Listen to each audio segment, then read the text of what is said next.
Seigneur, que ta grâce, seule ta grâce. Nous voulons instaurer un état de droit. Et dans un état de droit, il y a une justice indépendante. Ce n'est pas à l'individu Félix Tshisekedi de commencer à faire justice.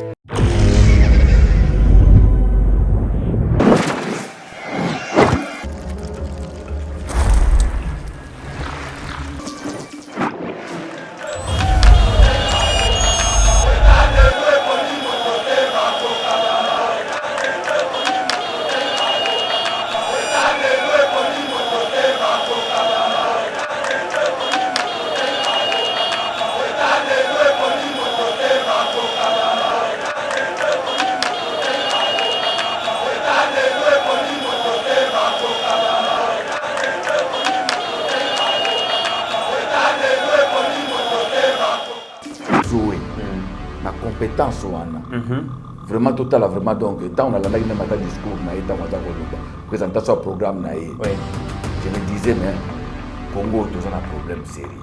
C'est un problème sérieux. Oui. Comment ça, docteur? Mais non, mais même autant la même gouverneur même Maouija.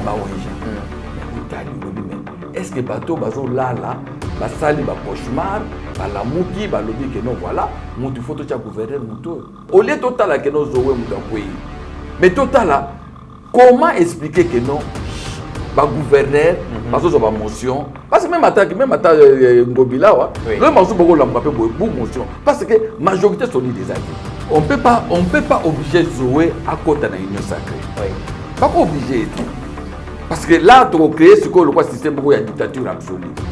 Mais la réalité aussi est que la majorité est en assemblée Tanganyika. Ezali sikoyo union sacrée. Mais comment se fait-il que non yo sikoyo mutoza sikoyo na mutu ya Guyanino ya province ozala en harmonie na majorité ezali pa na yo. Armée na biso eza armée moko oyo ke ba pebele. Ils ont infiltré, ils ont commandement, tel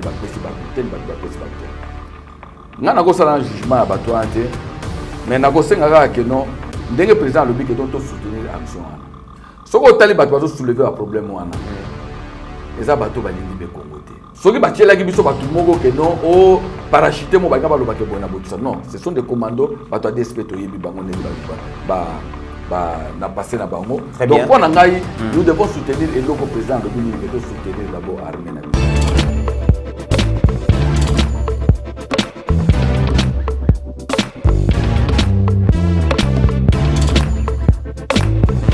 Conteneur yango todo sala adi londolé Feli Mosengo Feli todo sala conteneur ba voiture to tina na Kisasa ba carton ils ont qui Kinshasa et en plus la bonne chose voiture na yo ko tina na Kisasa te prends pas la tête yela bisongo charger biloko na yo te livrer à domicile sans en bon au teki conteneur yango todo sala comme d'habitude ici 2020 comme en 2021 solo yango nous dans la place nous avons la place au charger conteneur tous dans la place nous dans la vende local oye conteneur chargement 300 €.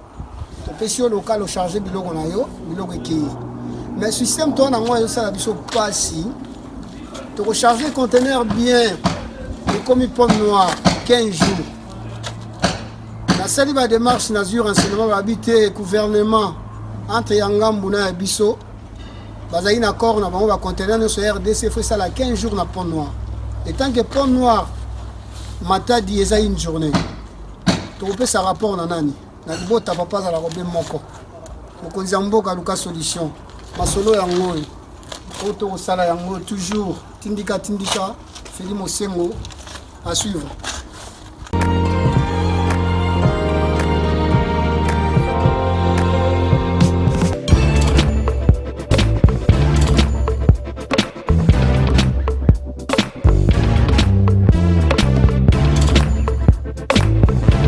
Très heureux de vous retrouver dans le cadre de notre émission Éveil patriotique. Mesdames et messieurs, bienvenue sur Eba TV. Merci de la confiance pour Sabiso, vous allez belé dans la République démocratique du Congo, mais aussi à travers le monde. Yakopé Sabiso, confiance pour vous informer et vous ne serez pas déçus tant que Eba TV tokozala wana tokozala l'effort pour que tozala à la hauteur ya confiance oyo bo placer na biso en termes ya information. Aujourd'hui, tu retrouvé bidon parce que actualité zo senga vraiment que bah leader d'opinion bah s'est prononcé et au moment où la République démocratique du Congo peine à mobiliser au moins 12 milliards de dollars dans le budget nango, vraiment, il y a des détournements et ils allaient vraiment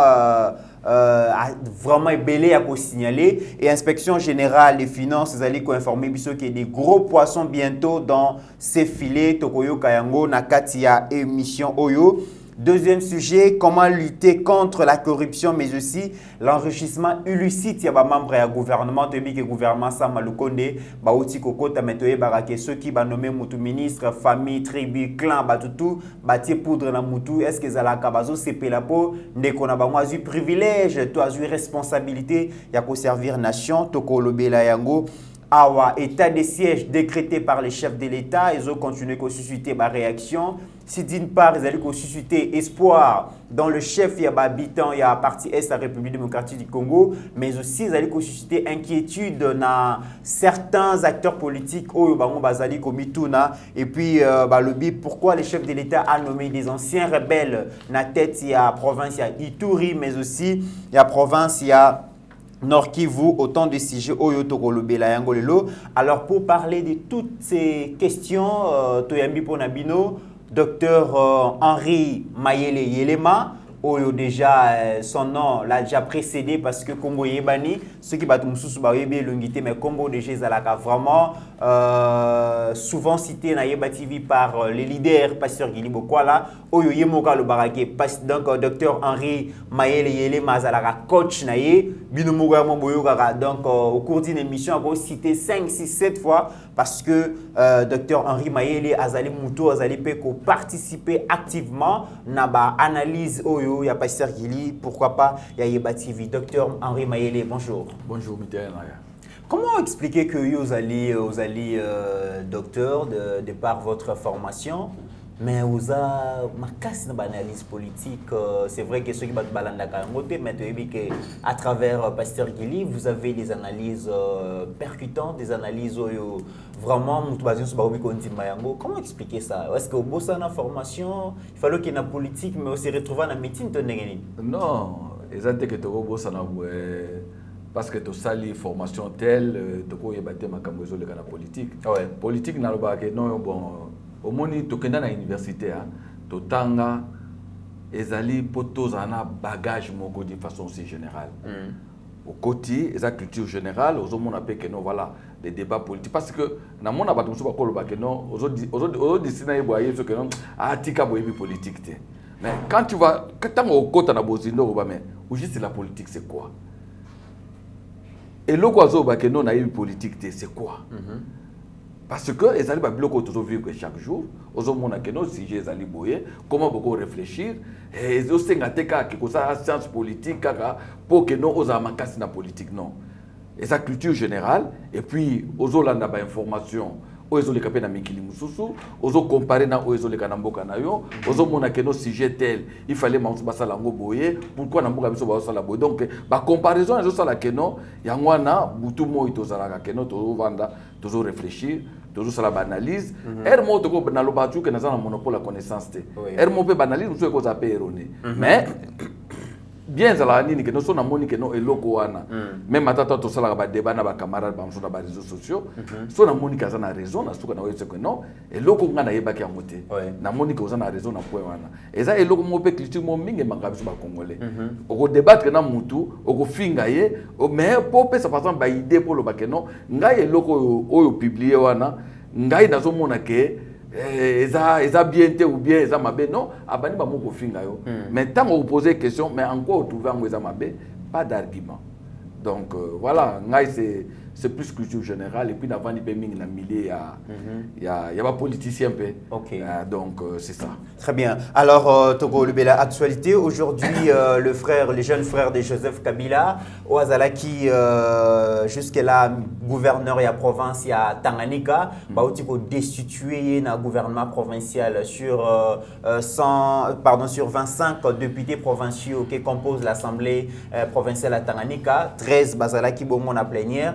Alors, destitué, la grande question, est-ce que, et surtout sur 13 députés, on a 8 Bazali députés ensemble pour la République parti à Moïse Katumbi. Est-ce que Zali, finalement, la vengeance est un repas qui se mange froid? Moïse Katumbi se venge sur Kabila? Bon, d'abord, il faut d'abord que petit frère, il y a Kabila. Parce qu'il est là comme gouverneur à Tanganyika. Il n'est pas là comme petit frère, il y a Kabila. Oui. Donc, ezali fonction politique à Zosala. Donc, on va juger en fonction politique. Est-ce qu'il est compétent ou bien incompétent? Wana ezali ba dossier mususu oyo ba député à province mais dans tout ça, voilà, il fallait quand même que non à Kendepe à se justifier. Ce qui est normal. Oui. Il fallait Kendepe. Est-ce que à Zoaki invitation, est-ce que à Komaki na assemblée pour le Bakena a empêché, n'a bloqué que non toti ndango plus tard de façon que non n'a présenté peu ma défense nangai. Parce que to éviter que pas condamner Kamutu sans que ba yo Kamutu. Oui, Aza bloqué na Kinshasa, le pouvoir central est bloqué. Awa, il y avait un désordre na Tanganyika, benga ki awa aye aba bloqué, mais monsieur Leki na absence na ye, aucun membre du gouvernement provincial qui n'a pas défendre le gouvernement provincial finalement. Zoé est tombé, il est déchu. Bon, dans tout ça, nazo sok nazui maloba ya président de la République tant maloba que non azo regretter ba instabilité au ezana nino na ba province. Donc, toujours revenir dans Bakawana. Ce qu'on tali ba province na biso tout. Ce qu'on tali depuis ba banda ba biloko yo, il y a ba élection donc même depuis 2006 Bakawana ezaki milité. Depuis to banda ba 2011 na sikoyo, ozomona que non instabilité moko ezali. À chaque fois il y a toujours des motions. Mais pourquoi toujours comme dans la situation? Toujours comme dans la situation parce que aucun parti, je dis bien aucun parti a la majorité solide, ou voilà, n'a la majorité solide, candidat n'a pas la député, ou plutôt à la gouverneur. En fait, les gouverneurs sortent toujours na sangisa. Parti où ils ont des députés, où ils ont 3 députés, où ils ont 4 députés, où ils ont 5 députés, sali, constituer une majorité où ils ont un député. Donc la majorité en tout, ils sont toujours fragiles. Ils sont toujours fragiles, même à temps le Parlement national là. Ils sont toujours la majorité où ils sont fragiles. À tout moment, selon les circonstances, ils vont tomber. Donc, il y a moi pour moi, au lieu total que nous avons mais total comment expliquer que non? Gouverneur, parce que c'est motion, parce que même à Ngobila, le morceau beaucoup la motion, parce que majorité solide des athées.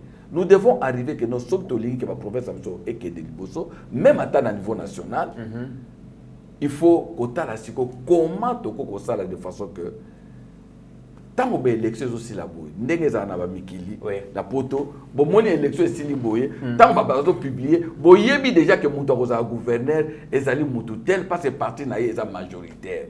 Mais biso awa na modèle ya ba élection na biso, ezo permettre ta parti monter, voire même à niveau régional que baza majoritaire. Alors tout ça to tomber toujours dans ba cercle vicieux.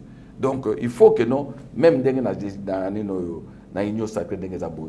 Ba tia ba loi pour la solution dans mon que nous va mettre d'abord va seyi wana pour casser les petits partis politiques les partis mallettes mais ba politiciens ne ba na parlement wana bango tout ba lingi te ke ba matisa yango ba lingi te ba matisa yango pour nini ba politiciens ba parti politique parce que ba parti politique mususu dès que beaucoup matisa un qui autorité morale ko kweya de deux ba kozala wana moyen bimisa des députés parce que il faut à la nationale parce que comme Matisango et permettre que non ba parti à national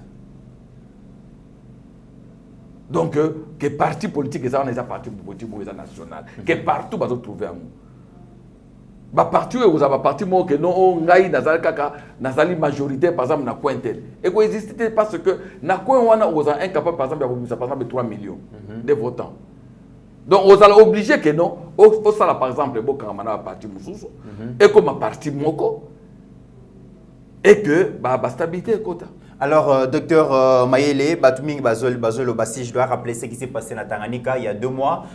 2 députés nationaux, Baoutaki, na gouvernement central, qui ont identifié nouvelle majorité, Nakati à l'Assemblée provinciale. Après, Bango Kyungu Wakumwanza, na Azalibongo président de l'Assemblée provinciale, il y a Okatanga. Na Charles Mwando Simba, donc oui, donc Christian Mwando, j'allais dire, Christian Mwando, Ouazali actuel ministre à plan, Bakenda qui a installé Bongo Union Sacrée dans l'Assemblée provinciale, et aujourd'hui c'est Zoé qui tombe. Est-ce que le seul péché à Zoé, c'est d'avoir refusé Yakoko dans l'Union Sacrée, ou il y a d'autres raisons? Mais, oh bon, au moins,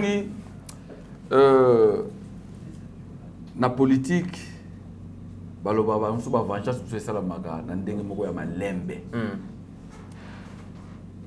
On peut pas obliger Zoé à côté de l'Union sacrée. Oui. Pas obligé. Parce que là tu as créé ce qu'on le système de dictature absolue. Mais la réalité aussi est anine. Ezali que la majorité est en assemblée à Tanganyika. Ezali siko Union sacrée. Mais comment se fait-il que non yo siko yo mutoza siko na mutu ya Guyanino ya province ozala en harmonie de la majorité aux epanayo. Imaginez que non bango Union sacrée par exemple lobby que non biso to ça la projet tel yo gouverneur muto ko en application. Mais ce que yo gouverneur ce que yo ozana obédience ante ozana tendance ante wo changote est-ce que bango bakotika yo. Donc wana ezalité que balobara que non voilà pas nzoka batu so ba que non tala makamu facha so sala état de droit ngo loba yango. Mais ça n'a rien à voir avec fachi.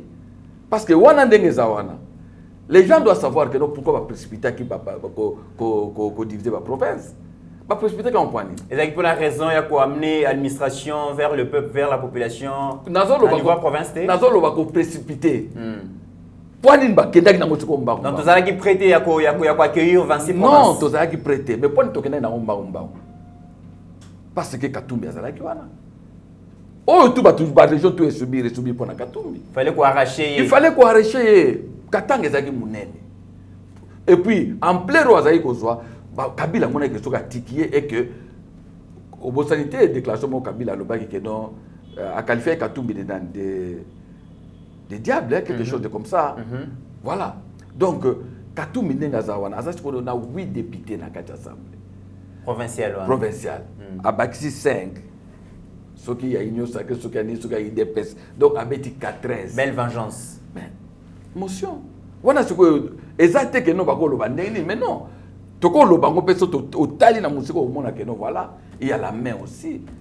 Il y a parti majoritaire où ils en assemblée. Que non. Qui ne dit pas que bango peut pas contrôler Katanga. Ils ont aussi besoin de contrôler le président Tanganyika. Boboto là qui a pas Moïse. Biso to récupérer on a voie légale. Baboto là quand on pas Moïse na voie légale. Moïse pas on a récupéré on peut na voie légale. Donc si tu vois bien, on a l'objet toujours que nous sommes toujours revenir quand on a le système na biso ya ba élection na biso. Ba mode d'élection na biso. Oh ils ont permettre à ta parti politique mon côté et appliquer plan na ba. Très bien, docteur Mayele, mais au-delà de ça, tu as eu l'information bah lobby et là bazali ko reprocher na Zoé Kabila, ils allaient beaucoup plus la mauvaise gestion, manque à considération na part naie na ba institutionnelle et assemblée provinciale wana, mais aussi à une insuffisance notoire, il y a communication, ils n'arrivent pas à se défendre ou à défendre ma plan devant les députés provinciaux, mais c'est pas le même cas. Tout le monde qui paye Maweja Yepe, Ezaki Mouboulou, dans beaucoup de provinces, c'est comme si le choix est gouverneur, ils ont beaucoup plus sur base de compétences, sur base de expérience, mais sur base de quels critères? Oui, mais question encore revenir d'abord dans l'élection il y a Tanganyika. Oui. Je me rappelle tant que ça l'élection na publié qui article mon na page Facebook nanga. Et puis na lobayi que non ekozala na mokolo oyo batémoin bakozala te jour bakoloba basala élection soki motion ezali parce que bobosala te ke no baélection ndenge elekaki na niveau akatanga de façon générale boyokaki bajanette bakendaki tout ça badéputé mosusu il devait être accompagné par témoin moko po atala soki effectivement atie. Donc il n'avait pas les députés n'avaient pas de choix que d'élire bazwaki ba député Zoé Kabila. Bazwaki ba député musu bachaki bango ba bloquaki bango na ba hôtel. Wana batutu boyoka ipenda nyoyo batonnier Muyambo avait dénoncé ba biloko eleka côté akuna. Donc aujourd'hui tango batongo ba komisi ko na liberté na bango. Tango ba komi na liberté ba yebi ke no muto yo tozwaki ye tonomaki ye parce que plutôt oui, ton vote qui est par contrainte. Par contrainte. Oui. C'est quoi contrainte des athées? Parce que ça, parce que c'est qu'on a bon choix na bango, na bon vouloir na bango. Et ça ndenge mon parlement. Parlement on ndenge zala qui en tant que Kabila a bengisa qui ba parlementaire tout. Avant que cour constitutionnelle ait une décision, il y a qu'on valider ou non. C'est en na Kabila ça qui FCC. Parce que les députés tout, bazalaki que non moyen na boya ezate. Soki na boya wa dossier na ngé na cour constitutionnelle na kolongwa. C'est ainsi que a format yango. C'est ainsi que non tant que balobani ni que non mais pourquoi Fachi a nommé qui était informateur. Mais Fachi pouvait pas nommer informateur parce que bango tout wana ba député bazalaki a pris en otage. Ba quoi qu'on changer jamais. Mais si ko tango si ko liberté côté. Au monde il va faire basculer ni non. Kuna pe na katanga pe ndenge moko. Mais est-ce que mutuloko la Zoé na compétence wana vraiment total vraiment donc tant on a l'année même à discours na eta moi ta koloba présentation programme na ye. Oui. Je me disais mais Congo tous un problème sérieux. C'est un problème sérieux. Oui. Comment ça docteur? Mais non mais tant même autant la même gouverneur même il y a Mawija. Mais otali olobi mais est-ce que bateau bazo là basali ba cauchemar ba la muki ba lobi que non voilà mutu photo cha gouverneur mutu et ça na biloko mususu boko loba ata boko tani bota la paix ata niveau même ata ya mutu Simple lecture aux incapable na kotanga ngo mais ba pesa aussi ko province tous ces aginini bosi boloba ngo na plateau na bino Kabila ne na plan na ye akoko tia jamais mutu moko oyo azana carnet d'adresse à kotonda. Autant même ata ba premier ministre tout Kabila acha bango ba premier ministre ba yebana après. Matata mpoto yeba qui était. Tu veux découvrir après. Obe mina kwa zala ki wana zo tourner, tu veux découvrir après. Autant la même ata bana ni so achaki. Même aux même Muzitu non ba Muzitu. Boyeba qui était avec Izenga bon. Mais autant la même ata candidat président de la République na ba. Shadari. Alors que Kabila avait comme des gens comme des Bochab. Azaki na batu comme Henri Mova, Balumano tout ça. Ozomo na ba tête. Otoko ba même bata baza un peu perdre mais bazo réfléchir aux que non. Au sali débat na mutu botali que non, mutu atonsi mutu. Il avait horreur, il y a batu bana baba porteur à savoir. Oui, mais il y a moi même que non achaki même Katumbi à côté. Parce que il ne pouvait pas. Aza au monde que bateau soki na tchebango. Bakozo en plaire wana. Oui. Et puis bakobotolanga d'abord même ata parti même ni tout ça. Kabila lingi jamais bateau bazana na assise moko. Yango na a imposé bateau le quoi Zoé. Alors que na pas perdre ba cadre. Bateau maïle bazaki belé.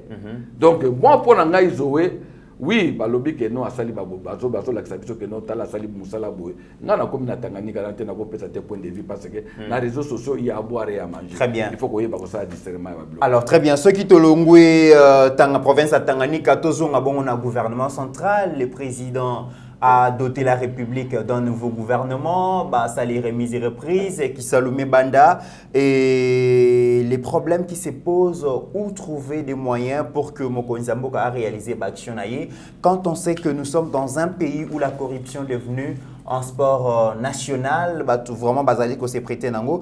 Comment lutter contre la corruption et l'enrichissement illicite des membres du gouvernement? Au moins d'abord, le premier problème c'est où trouver les moyens. Mitterrand au Congo là les a trop. Là, il y a trop. Trop. Alors que Tozo Péné, qui ça ne serait-ce qu'à 10 milliards et un budget. Là, il y a trop, mais il faut savoir maintenant que non. Là, il y a kende wapi. Ce que je kaka, Tozo lela mabulu ebele na nzela. Oui. Où est futa la taxe? Où est futa taxe? Zéro. Je mon la tourna qui na vana na ngabo na lotanga ba wewa ndenge zoleka. Na 1 minute na asiki na contacti plus de 20. Avant que vous ta taxe, quand tu disais la plaque ya immatriculation. Na ke d'abord na taxe. Exact. Ce qu'on dit par exemple à Wakana Ville qui ça tu par exemple tu par exemple 3 millions de wewa. Parce que na quoi tout bazali. Ouais. Ce qui attend moko. Chaque fois, vous foutez $1 par mois. Boké musika te. Bolobi bon taxe na yo. Au lieu que vous foutez na fin de l'année, par exemple 20, 30, 50, $100, vous foutez $1 par mois. Na mois moko, ville à Kinshasa, et vous avez 3 millions. 3 millions, on a 3 km en zela.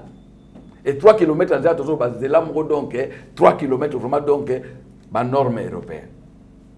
Donc là, rézali. Na pesa par exemple à Wewa, azana nino na plaqué, alors que tozaka na Congo, ok, na côté à sud qui vous bien à nord, que auto kutabon bazana plaque. Et pourquoi na Kinshasa wa bazana ngote? Ça veut dire que Ngobila ebi ko lukambo ngote? Mais toi que ne même attend Ngobila. Oui. Toi que ne même Ngobila, mais toi tu même attend pouvoir central. Je crois que le nouveau ministre intérieur à côté a yebi que non, on peut pas bakoki ko autoriser te mutu moko o ato sala transport à bateau o boko identifier te plaque d'immatriculation ko permettre ko identifier bango donc on est sous sambongo mususu omoni talande ba immeuble za na Congo mutu soka ya ko mona ke no so ba yebse ke mbongo za na Congo te akondima te parce que na ba mboka mususu batalaka développement ya mboka en fonction de la construction. La construction. Oui. Il y a un boom immobilier, autant que non, voilà, et 300 ces alliés. Na Kinshasa tokolo ba que non, chaque coin, ozo kuta que non, banda ko zo mata étage.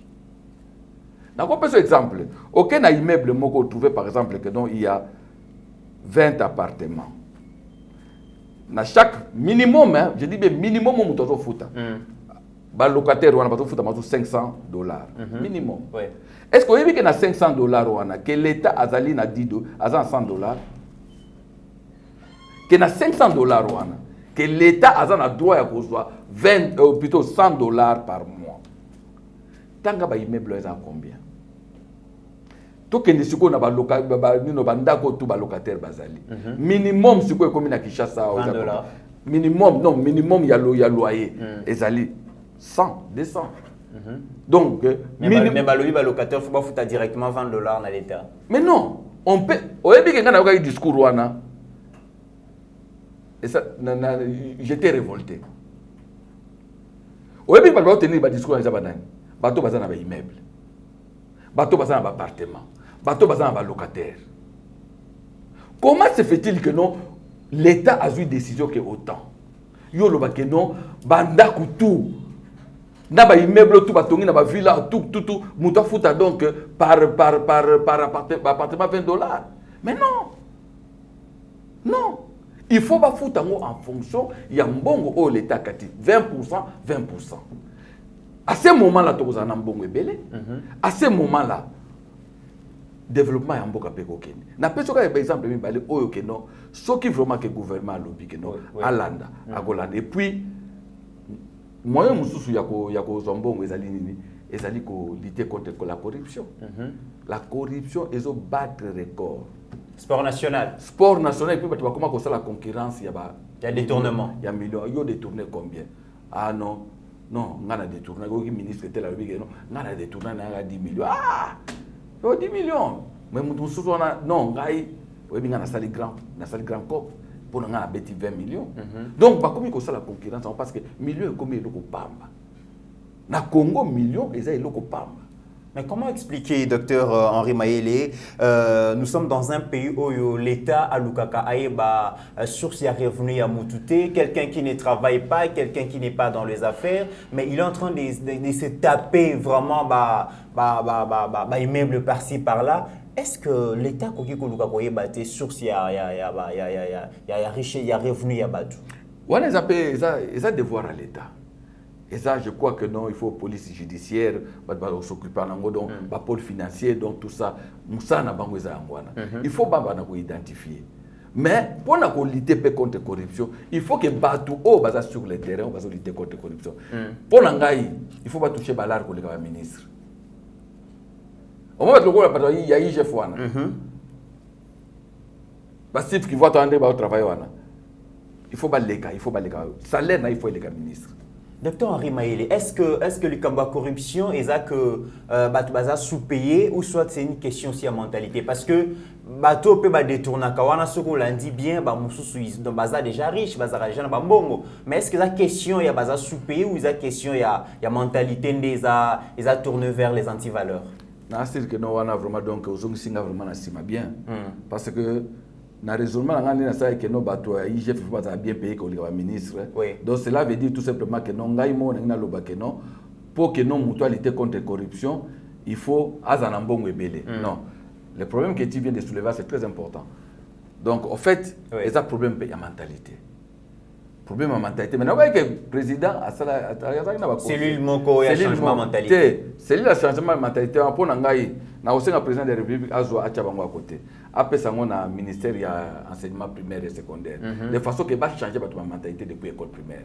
Au moins l'époque na biso tozala que ato telemi boye que non bazo telemi sa drapeau, bozo ba hymne national. On se comprendre bino to telemi fixe drapeau zo marta. Préfet à lobby bokoti. Il faut pas changer. Donc mentalité na biso il faut comprendre que non o ezali mbongo à l'état, o ezali mbongo na ngate. Salaire na ngai permettre ngai na vivre. Mais nous devons savoir aussi base minga corruption ezouta na politicien. Ba politicien. Ba meilleur détourneur. Ba meilleur détourneur za bango. Parce que ba politicien en fait bango ils sont là pour corrompre banani bateau bako tinda bango sur le terrain ya ko enquêter bango. Et puis mingi pe baza ba intouchable. Mais avec Fachi tozolinga pe que non reine wana ba intouchable ba bala yango que ba contrôler tant bazoya ba contrôler ba yeba que non mutu oyo azo gagner autant est-ce qu'à côté on immeuble tel. Mais là tozozonga pe na problème ba salaire. Salaire et salini docteur. Mais na poso pe bon malgré tout on a posé question mais yoza journaliste mo pe o sape enquête non pe bien. Na ko baté ko za journaliste d'investigation parce que wana ezelo musuna ko ba baloba ba journaliste d'investigation mais tant aux autres là aux va bien est-ce que ayebi que signifie aux investigation voilà ou en tout temps à côté salaire du moment où yebi ba salaire abatouté comment on dénoncer que mon doit détourner là. Donc oui, salaire, il y a gestionnaire, il y a gouverneur. Il y a bien moté. Exact tabou. Exact tabou. Boye ba salaire ya président Sénat boye bité. Tambola wa kende ko tuna même ata ancien président Sénat Kengo Wadondo aboye biso ngote. Les infractions. Aboye biso ngote. Ko luka boye ba salaire ba konzi infractions. Ata akota na opposition. Kende ko tuna nani onani Muzitu. Yo tango zaki Premier ministre a touché combien à Websote. Attention, on a dit la déclaration na bango. On a dit que non, voilà, ngata on a Premier ministre a touché boye na botu. Même ba ministre, même président Sénat, même président ya parlement, même ba jouer na bango, même président de la République. Moi je me rappelle la période de campagne. Président et bimaki peut nous à caméra. Bokoye baba salaire na biso. Et ça indispensable. Mais tu entends, on a coûté trop quelqu'un va ministre bon abotso. Mais vous voyez pas tout ça va gagner un peu trop, on va y va péter. On va faire dans l'ombre, la PDG. PDG c'est une entreprise mobo yango couteau et kufa nango. Mais il vous touche autant de millions. OK. Mais salaire na bango, on va pas tout ça banini que non, bango va vivre na ba salaire té. Va vivre na ba prime. Va vivre na ba avantage. Prime mango nin. Avantage yango nin. Oui. Boyebité. Les gens ne peuvent pas vivre comme ça. Et puis, cause Moussou va détourner mes années, ndenge bambongo ebimaka na banque. Toyokaki awa avant nino avant baba élire président parlement awa que 12 millions ebimaki pour bafuta ba député nyongo na bango. Bambo ba salaire na bango ezaki. 12 millions ebimi. 12 millions ebimi et y a parlé du peuple. Mais c'est inconcevable. D'ailleurs, mbongo ya l'État il transite à peine à résidence à Alexis Tambwe Mwamba. Impensable. Donc, un programme à 100 jours, tu as pendenge bambongo et tambola na maboko ya batu. Mais comment expliquer que non, bato tambusambo? Pourquoi tous les députés sont là sur le nombre de 500 tout ça? Mais bazana comptable. Est-ce que bazana comptable ou pas? Bien sûr. Mais comment bako ça te listing à salaire na mo batindi à mon banque? Que bon, mututel ça le compte na yango ba va verser. À ce moment-là, même IGF tant que ça la calcul. Akoye ba que non mbongo ebimaki yo ça. Même attention ba prime na bango ha. Prime na bango paye les capé avant normal. Na circuit bancaire. Et pour éviter ba biloko oyo ya kotala que non voilà mbongo ekeibo. Parce que 12 millions ebimaki. On avait donné combien aux députés? O etikala combien? Est-ce que bazo ça dans la caisse? Parler que non bancarisation hein que batunyo sobo. Mais comment se fait-il que non ezaba ministre ezaba conseiller ezaba député que mbongo na bango boye bonne na yoka ermo pesanga mali na nzoto que non ba pesi liste au signé. Mais non. Donc il faut bango tout bambongo na bango ba homme politique tout et puis quantité même ya mbongo ezo bima na banque. Wa za ba ministre des finances ba déterminer montant.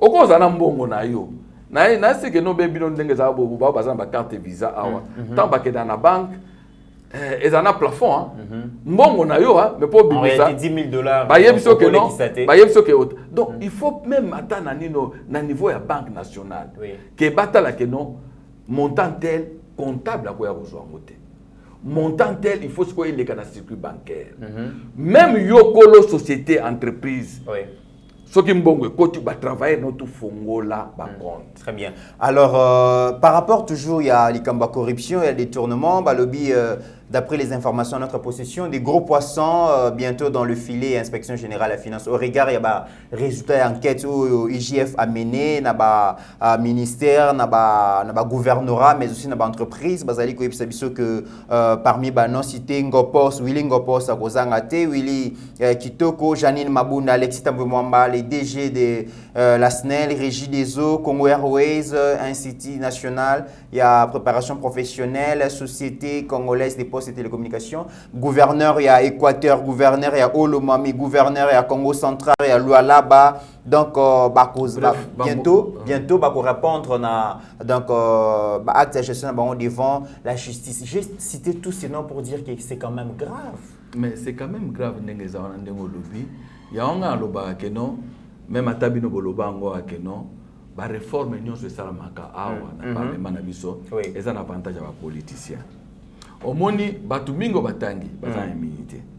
Donc, pour traduire la justice, il faut procédure ouana. Procédure ouana, ils ont permettre bango que non, va faire disparaître la trace. Nana aussi dans le parlementaire, ceux qui vraiment balingi Congo, n'engé biso to baka, aimons le Congo. Ceux qui vraiment balingi Congo. Baloba que non makambo tout étali détournement. O tout étali assassinat. O bosenga biso kutu ata permission té. Donc député a imité na kaka tant ozo loba makambo politique.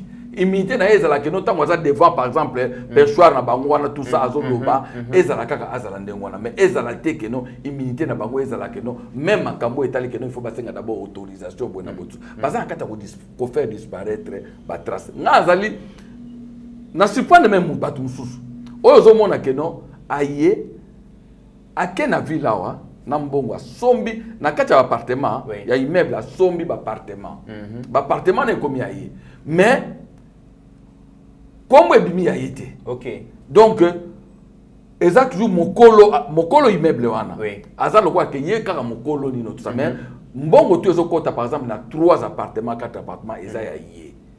Il y a ministre wana, il y a député wana, il y a PDG wana.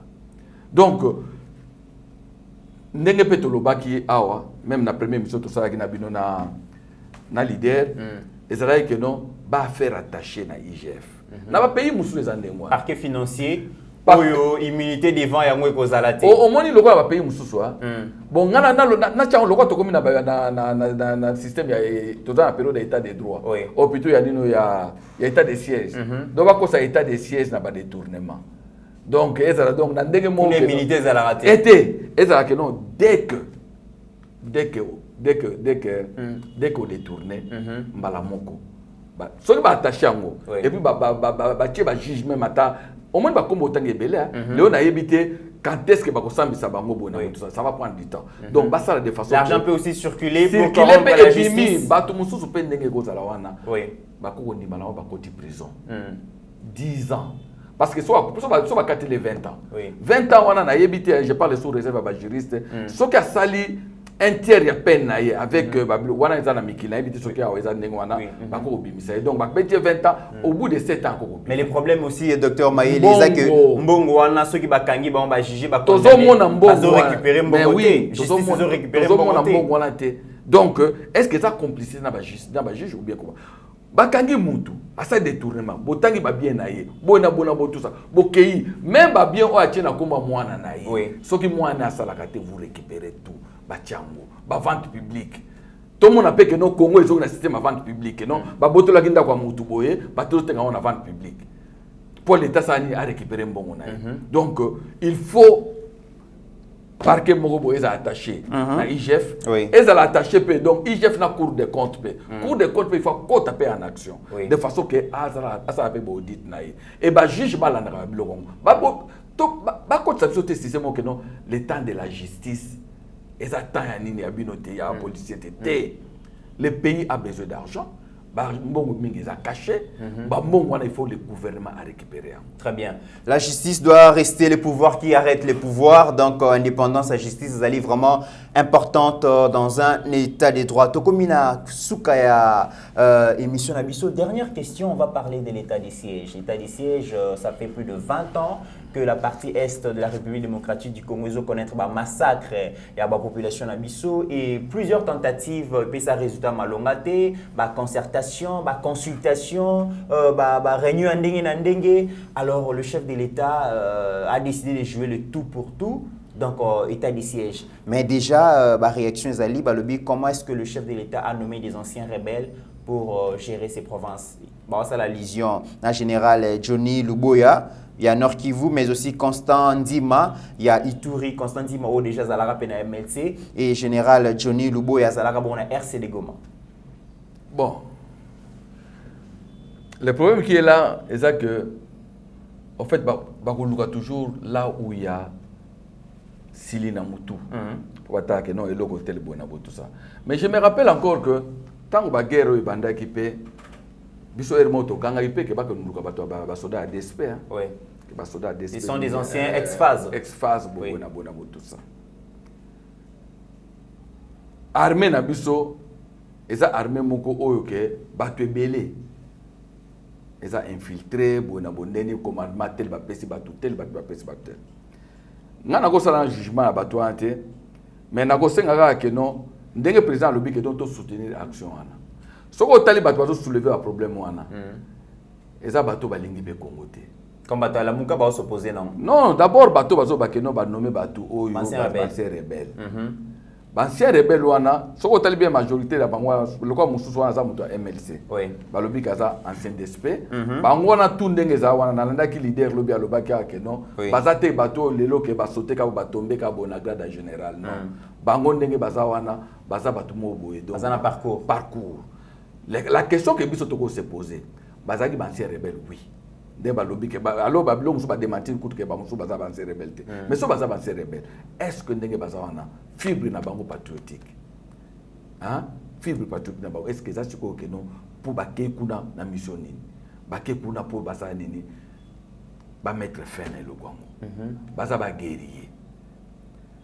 soki ba tiela ki biso batu moko que non o parachuter mo ba ngaba lo ba ke bona botu ça non ce sont des commandos bato a DSP to yebi bango nini ba na passé na bango. Donc pour nangai nous devons soutenir et le président Lobini qui doit soutenir d'abord armée na biso. Alors que dites-vous par rapport à la réaction et à communiquer en rapport avec la proclamation de l'état des sièges communiqués à la Mouka, ou en bref, le bizarre amateurisme au sommet de l'État? Non, au moins la politique, Hermo Boye, il faut, même à la Bouzoba, même à la Bouzoba, l'Obaka Bouzoba, de façon que Batouba Lobelayo. Parce que la politique, même à ta Oyebirien, Hermo le cas, Tchama Kele le Batouba Oka. Parce que Nengezawana, il fallait pas réagir. Batouba Tchabangoka. Mais makambo ba on va lobby. Na ebité, na moni na point mo ba on va lobby ni que non. Situation wana ndenge ezali wana, ezali suite na nino na du fait que pouvoir est en place, batou ezali illégitime. Ezali illégitime. Oui. Mais na yemi na nte soki bino boyo ki ata groupe rebelle moko, ba lobby que non tozo bunda parce que toza contre Fachi. Na ebité hein. En tout cas, on a les réseaux sociaux, tout ça. Na yo kata groupe rebelle monté ba bimba lobi que non biso ndenge zabo. Bat na yo ka ba loba ango. Bazalaka na ngai. Na 8000 km. Groupe ba to ba mi pesa comme ba résistant. Alors que résistant eza bato bazali sur le terrain. OK. On se comprendre. Ba ngonde mais ba rebelle oyo o bazakuna ata mokote na yoka. Donc on peut pas lier ça du fait que non que président Fachi, selon la Mouka, a légitimité. Donc là, d'abord, ils sont à côté. Point d'abord, nous sommes que non, instabilité, plutôt, ils ont la que non, région, région. Il y a une différence entre insécurité, ils allaient na Tanganyika, ils allaient na Lubumbashi, na Est et République démocratique du Congo. Oui, puis que Hermo Boye, na zota la musique, na Fayulu. Je me dis. Bamilo musu faut autant ne pas parler. Est-ce que so yo kata jour mo ba ngo alobi ni que non to ça la marche pour la insécurité ezana na Tanganyika. Tant ba sala qui marche. Est-ce que baloba que non to ça marche contre to ça marche na insécurité dans Tanganyika na Est. Pour na bango ezaki na Est. Mais oui, mais Est mais ba visa ki mingwa. Ba parle tout dans Beni na Ituri. Oui. On n'a jamais parlé de Tanganyika. On se comprend. Mais là n'est pas un problème. Là n'est pas un problème. Le problème c'est quoi? Bango na déclaration na ba communiquer non région wana Ituri Fachi il faut le badini que non ezali région mo ezali contrôler terre ezali contrôler terre na nini na Kinshasa ils ont échappé na contrôle à Kinshasa na contrôle militaire à Kinshasa mais il fallait que tu applaudir du fait que sikoyo ba région na sikoyo comme qu'on a contrôle militaire à Kinshasa parce que état de siège wana ils ont permis que Kinshasa contrôler yango donc quelque part bango il faut pas se peler ce qui pona bango région wana Kinshasa contrôle yango militairement mais sikoyo tant ba créer état de siège et que Kinshasa sikoyo contrôler yango sikoyo militairement il faut pas se peler oyebi que faire l'opposition na loba que non il faut pas opposer na biso base à la paix mo au moins les ba déclaration mususu les ba déclaration mususu ko tala obi que non pour na intérêt mboka na ko tia déclaration té na ko tinda ngo même ata na pli na enveloppe pour na loba ni que non voilà proposition na biso yango. Voilà na Souka Balobi le présidium de la Mouka espère que l'état des sièges n'est pas une manœuvre politique pour museler les citoyens congolais et d'accueillir massivement les populations étrangères que l'on voudrait implanté dans la partie est de notre pays. Moutongo a implanté dans Fachi. Oui. Wana ba lo makamususu. Parce que ce qui est allé que Fachi Moutongo a implanté bango, a implanté nino, a implanté population et ma pays voisin. Mais a créé état de siège. Ako linga kutu ke guerre wana et continue parce que état de siège est le quoi dernier cartouche Fachi. Donc après l'état de siège, il faut que exceptionner. Et ça, le gouvernement union sacré. Donc, l'état de siège, si Fachi voulait vraiment qu'il va implanter, guerre, il fallait que la guerre continue. Il fallait créer l'état de siège. De façon que la population a tout. Au moins, ils sont en train de confondre ce que Kabila avait dit. Oui. Parce que même un jour, il y a une déclaration qui dit que 5 populations, au Baza Pembeni, il y a guerre, il y a Pembeni, il y a Monisco, Bazali. Mais on est en période de Kabila mais aujourd'hui, on demande à la population que non, batika la karesika bazali, mais ba couvre-feu ba ozala, ba otambolate. Mais surtout moni après ya motomoni que non, quartier télécom quartier moko ya Rwanda, ou bien quartier moko économique ya Uganda ou bien ya Tanzanie. On te kolobani que non, facha sala kiango. Mais moi je ne crois pas que non la vision à Fachi c'est pour que nous va implanter. Non. Dès que non, l'opposition, oui. oyo tozanango oyo, ezali batumoko oyo que non pour na bango. Rien ne peut marcher. Très bien. Alors, Tokomi Nasuka, docteur Henri Mayele, une question par rapport à Pasteur Guili, aujourd'hui un grand leader, donc au leadership naïe mutakogi ko contestant wazate, et parmi ceux-là qui ont contribué, qui continuent à contribuer pour que Pasteur Guili a maintenir toujours le leadership wana, yemoko ngamna le biangote, yemoka le bara toujours user coach naïe. Comment est-ce que vous allez juger évolution naïe, succès naïe sur le plan de médias, sur le plan média? Non, aujourd'hui on a Guili. Nasi bato ba procha Gilité bakoza na ba makanisi mususu.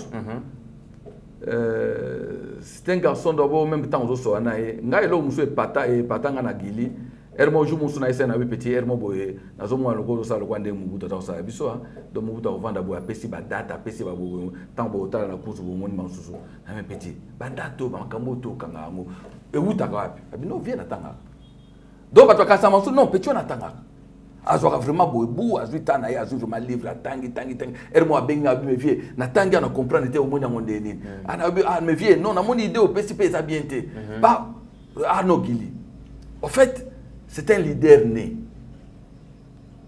on a vraiment donc moi je parle de ça dans le bango parce que nazo mona mutu na ndenge to bandaki na ye na ndenge lelo azali il y a papa musu akozala nakopesa be solo mo pona Guili Guili boko so na lelo olobele Guili ta likamu tel boy au moins émission de Guili a lobé en moté ngana me becho qu'est-ce qui se passe 2 jours 3 jours voire même 1 mois okoyoka après 1 mois azo réciter bino azo loba makambu oyo to solo la que ça fait 1 mois et puis tant azo reproduire ngo textuellement.